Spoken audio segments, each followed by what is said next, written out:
જય ખોડિયારમાં જય માતા. સ્વાગત છે આજના મિની બ્લોગમાં. અત્યારે કમ્પ્લીટ થઈને નીકળી ગયો છે દુકાન બાજુ આ લઈને. પછી 3 સ્ટિંગ વાળીને લઈને નીકળી જાઉં ખેતર બાજુ. મારા સામે ઉભા હતા મારા ગોવિંદ કાકા ને પછી હું મારા પપ્પા જતા હતા ઘેડમાં ખેતર. પછી હું ને મારા પપ્પા પૂકી ગયા મારા ખેતર ને. અત્યારના વ્યૂ તો મિત્રો એક નંબર હોય હો. અત્યારનો વ્યૂ જોઈ લો તમે, હાવ એક નંબર, કઈ ઘટે ને એવો હોય હો. અને અમે આવ્યા હતા આજે ખેતર સીણ્યા વાટવા, તો બે બાજુના સીણ્યા વાટવાનું આજે કામ પૂરું કરી નાખ્યું હતું. અને પછી તો સીણ્યા વાટીને ઘેર આવી ગયો તો ઘડીક વાર આરામ પણ કરી લીધો હતો. અને પરેશભાઈ રિક્ષા લઈને હું આવી ગયો તો માતાજીના મંદિરે, કેમ કે મારે હતા પરેશભાઈ રિક્ષા લઈને ફેરા કરવાના, તો ફેરાઈ કરી લીધા ને. માતાજીના મંદિરે અહીં જોયું તો આ લાઈન હાંધતા હતા.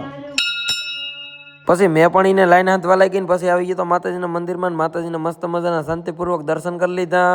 જમી કરવીને ઘેરેથી આવી ગયો તો 66 કેવી ને 66 કેવી આવીને પછી રિક્ષા લઈને પાછો આવ્યો તો નાખી દીધા કૂતરાઓના રોટલા. અને આજે તો ઘણા ઝાઝા બધા મિત્રો આવ્યા હતા, કેમ કે આજથી અમારે એક શીખવાની છે વસ્તુ. અને ઘણા દિવસો પહેલા અમે ગૌશાળાની બેટ પાર્ટી જુનાગઢ રિપેર કરવા ગયા હતા, તો આજથી હવે શીખવાનું કર્યું ચાલુ. અને હવે માતાજીના મંદિરે અમારે કાયમી સાંજે 2 કલાક પ્રેક્ટિસ પણ લેવાની છે બેટ પાર્ટીની. બેટ પાર્ટીની પ્રેક્ટિસ કરીને ઘેર આવી ગયો ને હવે પથારીમાં પડી ગયો. વિડીયો પસંદ આવે લાઈક કરી નાખજો. હાલો બાય બાય. ફૂલ લોગ યુટ્યુબમાં આવી ગયો છે, જોઈ આવજો. હાલો બાય બાય.